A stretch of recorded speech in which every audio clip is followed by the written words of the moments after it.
Salve, minha rapaziada, sejam bem-vindos a mais um giro de notícias do nosso Vascão. Vídeo de hoje aí com muito assunto importante e até notícias positivas aí para a torcida do Vasco, né? Vamos falar um pouquinho sobre a situação do clássico entre Vasco e Botafogo, que já tem data e local definidos e o torcedor vai ficar contente com essa notícia. Vamos trazer também notícia de basquete. Pois é, o Vascão ontem venceu o Corinthians, então a gente vai falar um pouquinho sobre isso. Eu sei que a galera gosta de futebol, mas o basquete do Vasco aí voltando agora, né, a NBB, que é a primeira divisão, então a gente também vai dar um pouquinho de atenção, até porque eu adoro o basquete do Vasco, e também vamos falar sobre rodada, que começa hoje aí, né, com um jogo importante, já pra gente ficar de olho, e também falar sobre a partida dessa quinta-feira contra o Cuiabá, e sobre uma contratação, que o Vasco confirmou ontem, de um atacante, que foi um dos grandes destaques desse último Carioca Sub-20, aí, jogador que já chega aí, né, pra poder brigar posição na equipe comandada pelo William Batista. Então já quero convidar todos vocês a acompanharem, assistirem o vídeo até o final. Deixa nos comentários a sua opinião. Não esquece de dar aquela moral, deixando aquele joinha, deixando aquele like lá embaixo do nosso vídeo. Convido você que está chegando aqui pela primeira vez para se inscrever, para vir fazer parte aqui do nosso canal. Lá embaixo do vídeo, naquele botão vermelho, clica lá e não esqueça também de ativar o sino das notificações. Beleza?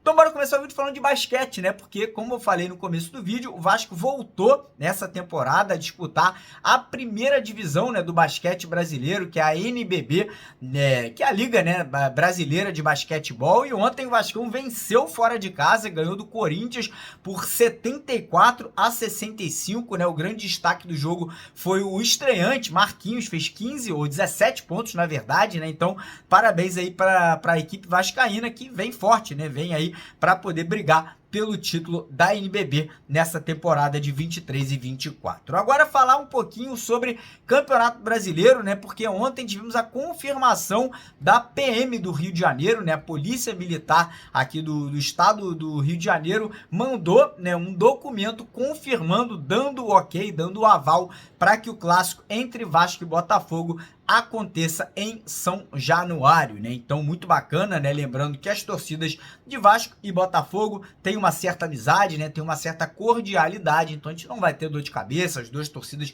convivem, né, sem muitos problemas, então a tendência é que São Januário aí possa receber grande parte, né, da torcida do Vasco, provavelmente ali 15 ou 16 mil ingressos para a torcida vascaína e ali um certo restante aí, 4 ou 5 mil ingressos para a torcida botafoguense. O clássico acontecerá na próxima segunda-feira, dia 6 de novembro, às 7 horas da noite, horário de Brasília. Agora falar sobre essa rodada, né? Rodada importante que começa hoje. Temos aí Bahia e Fluminense, né? O Fluminense que joga no próximo final de semana a final da Libertadores no Maracanã contra o Boca Juniors, e por esse motivo, né, a tendência é que hoje Fernando Diniz, treinador do Fluminense, coloque em campo uma equipe C, né? O terceiro reserva, né? Deve ir a campo aí para encarar o Bahia, e aquilo, né? A gente acredita que o Fluminense vai perder o jogo, né? O Bahia é o franco favorito, mas pelo fato dos jogadores do Fluminense entrarem sem pressão, querendo também mostrar trabalho para o Fernando Diniz, né? Vai que o time do Fluminense hoje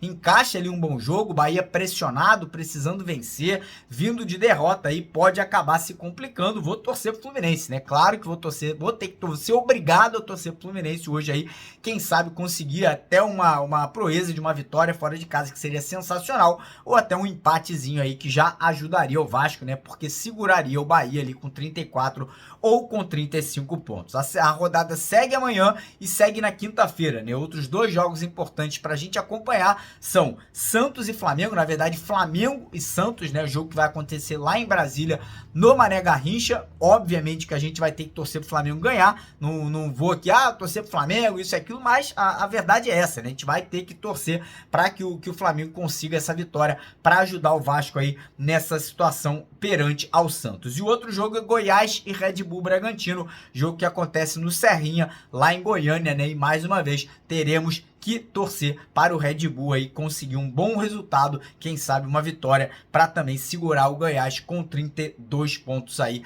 nessa rodada. E temos na quinta-feira Cuiabá e Vasco, né? O Cuiabá que vem embalado, vem de uma vitória incrível sobre o Botafogo, né? Nessa última rodada fora de casa por 1-0, o Cuiabá chegou aos 40 pontos, deu uma respirada e tomara, né, que essa respirada do Cuiabá tire o pé do acelerador lá do time cuiabano, né? Que eles possam vir jogar contra o Vasco sem tanta pressão e que isso aí possa ajudar o Vasco, né? O Vasco vai ter mudanças, né? Não vai ter o Vegetti no ataque expulso, vai ter o retorno do Paulinho e do Eric Marcos, né? Então o Ramon Dias deve fazer algumas alterações na equipe titular. A tendência é que na lateral direita ele volte com o PH, na lateral esquerda que ele volte com o Lucas Piton, que a dupla de zaga aí provavelmente será formada com o Maicon e com o Gary Medel, né? O Léo deve perder espaço no time titular. E a grande questão é, no meio de campo, né? Quem será que vai entrar como titular? Será que ele volta com o Payet ao lado do Paulinho Paula, do Bruno Prachedes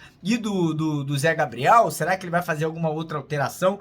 É aguardar, é esperar, né? E torcer para que pelo menos entrega, disposição, força de vontade, isso aí não falte nessa partida de quinta-feira. Eu tô confiante, acho que o Vasco tem condições de vencer, né? A gente não tá falando de um jogo contra o Palmeiras, contra um Fluminense, é um Cuiabá bom, mas é um Cuiabá que também não é lá essas coisas, né? Então, quem sabe o Vasco aí voltando a fazer boas atuações, né? Voltando a jogar parecido com o que jogou contra o Flamengo, né? Criando oportunidade, a gente possa sair com um bom resultado e com uma vitória aí que pode tirar o Vasco da zona de rebaixamento, né? E lembrando também que para essa partida de quinta-feira, lá na 1xBet tem duas promoções rolando. A primeira promoção é você ganha 100% de bônus no seu primeiro depósito, até R$2.000. Então quem quiser tirar proveito dessa parceria, corre lá e também vai ter o sorteio aí de R$3.000. Serão 6 vencedores que vão ganhar R$500 cada um no Pix para quem se cadastrar, usar o código promocional Mário Vasco que está no primeiro comentário fixado. Então quem quiser clica lá no link, se cadastra, faça um depósito de pelo menos R$10 e coloque o código Mário Vasco para garantir a sua participação. Agora falar de contratação, porque ontem o Vasco anunciou, né, um jogador interessante, né? Eu sei que não é um jogador que chega agora para solucionar problemas do time profissional no Campeonato Brasileiro, mas o Vasco aí, de certa forma, começa, né, a vislumbrar contratações interessantes de jovens atletas, né? E o Vasco ontem anunciou a contratação do jovem atacante de 18 anos, João Vitor, que foi um dos grandes destaques aí, um dos artilheiros do Campeonato Carioca da categoria Sub-20, né? Uma indicação do treinador William Batista. Ele já está integrado, já começou a treinar, né, com o restante do elenco Sub-20, vai participar nessa semana aí de um torneio que vai acontecer lá em Pernambuco, né? O Vasco vai mandar a equipe aí para essa disputa, um torneio Sub-19, na verdade, né? Então bacana aí que esse moleque já vai poder mostrar aí suas credenciais, né? A gente vai poder acompanhar quem é o jogador e o restante da molecada também, e ele vai poder também jogar já no ano que vem a Copa São Paulo, no começo da temporada, e quem sabe se destacar, subir para o profissional, né, para poder, quem sabe, agregar valor à equipe vascaína. Beleza, galera? O vídeo não acabou, não vai embora. Quem agora vai entrar aqui para trazer notícias importantes também sobre Daronco, sobre outros assuntos importantes do Vasco, é o nosso jornalista Lineker Biondi. Então fiquem com o Lineker agora, mas antes, não esquece, deixa o joinha no vídeo, se inscreva no canal e bora para cima, porque aqui é Vasco. Valeu!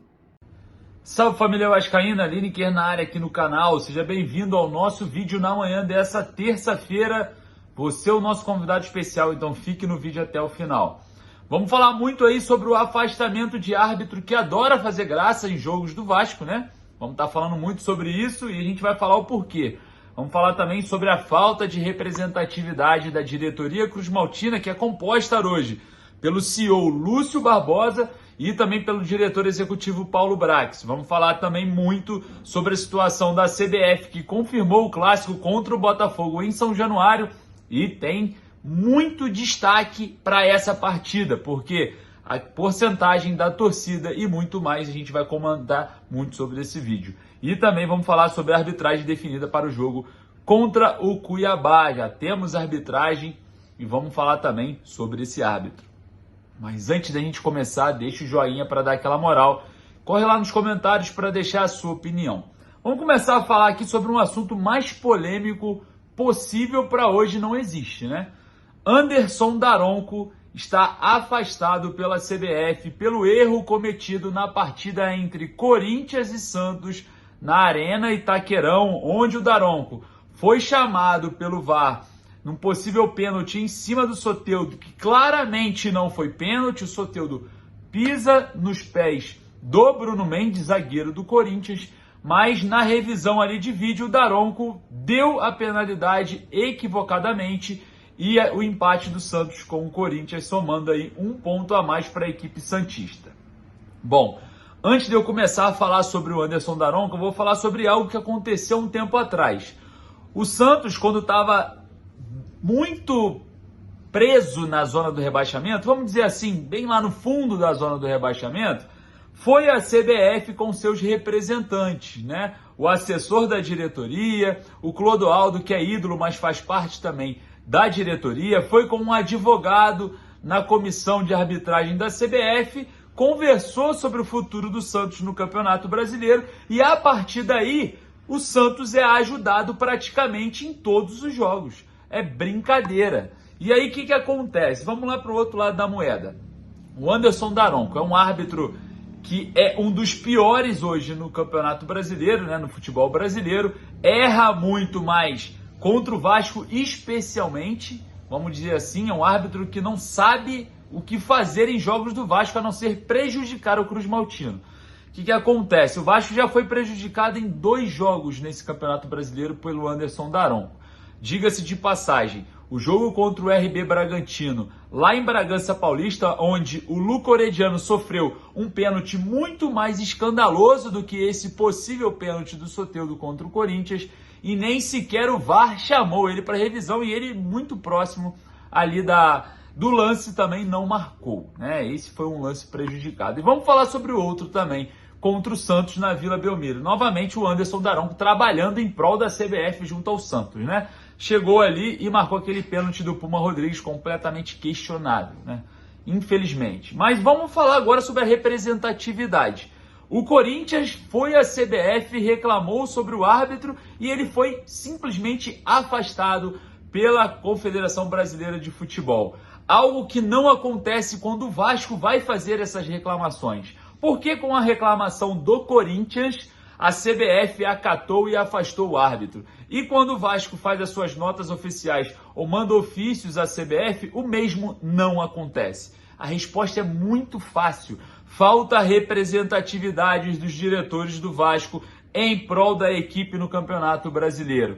Vou falar aqui o nome do CEO da Vasco SAF, que entrou no lugar do Luiz Melo, que era muito questionado, porque era flamenguista, que é o CEO Lúcio Barbosa, que está literalmente desaparecido. A gente não entende de que trabalha esse CEO, sendo que ele não aparece para nada. Falou há alguns meses atrás sobre o Maracanã, sobre São Januário, e desapareceu. O Vasco numa situação caótica no Campeonato Brasileiro, muita pressão por todos os lados e simplesmente os profissionais que deveriam absorver essa pressão e começar a administrar a mesma, eles simplesmente desaparecem, que é o caso do CEO Lúcio Barbosa, que até então, para os vascaínos, era uma excelente pessoa para assumir esse cargo, era muito melhor que o Luiz Melo, enfim, pode ser melhor que o Luiz Melo, porque pode ser vascaíno o Lúcio Barbosa, mas não tem representatividade nenhuma, não luta em prol do Vasco. A CBF e a arbitragem fazem o que querem com o Vasco no Campeonato Brasileiro. O Corinthians reclamou uma vez, afastaram o árbitro.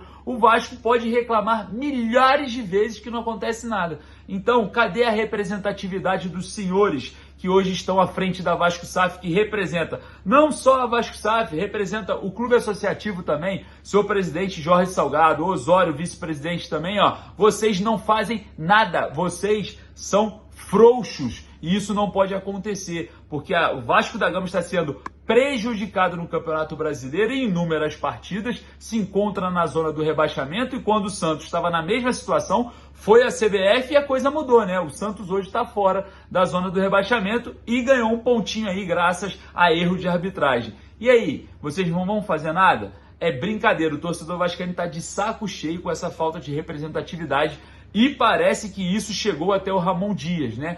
Ramon Dias, que já internamente reclamou sobre a postura dos diretores, diga-se de passagem também o Paulo Brax, que também desapareceu, né? Sempre foi assim, é um diretor não tão ativo, muito questionado pela torcida. Diga-se de passagem, no jogo contra o Goiás, eu estive presente lá na Serrinha, os torcedores xingaram novamente o Paulo Brax, que apareceu ali no túnel com os jogadores, mas é brincadeira, né? A falta de representatividade já está chegando no elenco, até o ponto do Ramon Dias vir a reclamar dessa situação. E aí que vocês tomem o exemplo do Corinthians, né? Que em uma reclamação afastaram o Daronco, o cara que faz o serviço sujo ali da CBF no Campeonato Brasileiro. É brincadeira, então fica aí a minha denúncia e a minha revolta em prol aí do Vasco dentro do Campeonato Brasileiro com a falta de representatividade que vocês, que estão hoje à frente, não estão representando o torcedor, o Vasco, a instituição, muito menos vocês também do clube associativo. Enfim, vamos falar agora sobre o próximo jogo do Vasco contra o Cuiabá. O Vasco vai à Arena Pantanal enfrentar ali o Cuiabá, que vem de vitória em cima do líder Botafogo no Rio de Janeiro, e já temos arbitragem definida. Ramon Abate-Abel é o responsável pelo apito, em jogo que o Vasco vai tentar buscar aí os 3 pontos para chegar aos 34, mesmo os 34, de Santos e Bahia, os 2 próximos clubes do Vasco, assim, à frente do Vasco na tabela de classificações. Esse jogo contra o Cuiabá é muito importante, o Vasco precisa somar pontos, prioridade sempre vai ser a vitória, porque o circo está fechando, só faltam 8 rodadas, e o Vasco precisa somar minimamente 45 pontos. E segundo os matemáticos, esse número já de 45 parece que vai subir para 46. Então o desespero aumenta. Lembrando que o Vasco vai ter muitos desfalques nesse jogo contra o Cuiabá, mas terá o retorno do Paulinho e também do Eric Marcos, né? Espero que o técnico Ramon Dias não invente também essa formação, o início do jogo que ele começou ali contra o Goiás, que foi patético. E mais uma vez aqui a minha revolta de ver o Robson Bambu vestindo a camisa Cruz Maltina. Não dá, infelizmente. Então fica aí o meu desabafo, né? Um vídeo de desabafo, mas espero estar representando vocês, torcedores vascaínos. E se eu estiver falando alguma coisa, caso vocês não concordem, corre lá nos comentários, deixa a opinião de vocês também, que é muito importante aqui pra gente começar também a representar vocês da melhor forma. Vou ficando por aqui, um forte abraço, saudações vascaínas, daqui a pouquinho a gente volta com mais notícias.